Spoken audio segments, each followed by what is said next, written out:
நெல் மூட்டைகளை பெற்றுக்கொண்டு 10 கோடி ரூபாய் ஏமாற்றியவரை கைது செய்ய வேண்டும் என்று எஸ்பி அலுவலகத்தை முற்றுகையிட்ட 500க்கும் மேற்பட்ட விவசாயிகள் கண்ணீர் மல்க கோரிக்கை வைத்துள்ளனர். திருவண்ணாமலை அடுத்த ஏந்தல் கிராமத்தில் நம்மாழ்வார் இயற்கை பசுமை சங்கம் என்ற பெயரில் கமிஷன் வண்டி நடத்தி வந்தவர் ஜெய் கணேஷ். இவர் கடந்த 2 வருடங்களாக விவசாயிகளிடமிருந்து நெல், மணிலா, மக்காச்சோளம் உள்ளிட்ட விளைபொருட்களை பெற்று விவசாயிகளுக்கு பணம் கொடுத்து வந்துள்ளார். திருவண்ணாமலை மட்டுமின்றி திருவண்ணாமலை மாவட்டத்தில் உள்ள வேட்டவலம், சோமாசிப்பாடி, கீழ்பெண்ணாத்தூர், ஏந்தல், கச்சிராப்பட்டு, வடமாத்தூர், அணைக்கரை, காட்டாமூண்டி உள்ளிட்ட 70க்கும் மேற்பட்ட கிராமங்களில் இருந்து கடந்த மார்ச் மாதம் சுமார் 50,000க்கும் மேற்பட்ட நெல் மூட்டைகளை கொள்முதல் செய்து அதற்குரிய பணத்தை விவசாயிகளிடம் வழங்காமல் தொடர்ந்து அலைக்கழித்து வந்ததுடன் தற்பொழுது கமிஷன் வண்டியை மூடிவிட்டு தலைமறைவாக உள்ளதாகவும் அவரிடமிருந்து பாதிக்கப்பட்ட விவசாயிகளுக்கு சேர வேண்டிய சுமார் 10 கோடி ரூபாய் பணத்தை மீட்டு தர கோரி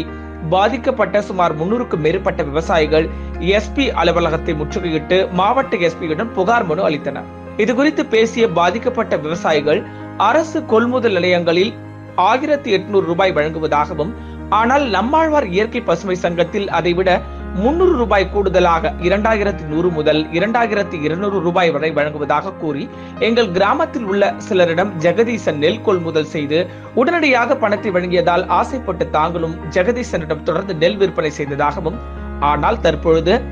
500க்கும் மேற்பட்ட விவசாயிகளிடமிருந்து 50,000க்கும் மேற்பட்ட நெல் மூட்டைகளை பெற்றுக்கொண்டு பணம் தராமல் அலைக்கழித்து வந்ததாகவும், இது தொடர்பாக பலமுறை அவரிடம் சென்று கேட்டபொழுது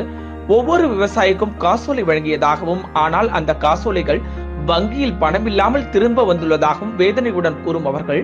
மீண்டும் சென்று பணம் கேட்டால் நான் ஏமாற்ற மாட்டேன், பணத்தை திரும்ப தந்து விடுகிறேன் என்று கூறி தனது அலைபேசி அணைத்து வைத்துள்ளதாகவும் கூறினர். கடந்த 2 மாதங்களாக விவசாயிகள் ஆகிய தாங்கள் மிகுந்த மன உளைச்சல், வேதனைக்கு உள்ளாகி இருப்பதாகவும் வேதனையுடன் கூறும் அவர்கள், விவசாயிகளுடைய நெல்லை பெற்றுக்கொண்டு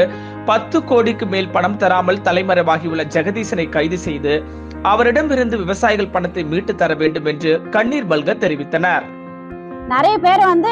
பணம் வரல சொல்லிட்டு நடந்துங்கிறாங்க. விவசாயிங்க ரொம்ப கஷ்டப்பட்டு எல்லா வேலையும் செஞ்சு நைட்டும் பகலமா கண்ணு முழிச்சு எல்லா வேலையும் செஞ்சு இவ்வளோ பணம் எடுத்துன்னு வந்து போட்டு இவங்க கிட்ட நாங்க ஒப்படைச்சிட்டு நாங்க நடக்கிறதுக்கு எங்களுக்கு எந்த ஒரு பதிலுமே கிடைக்கல.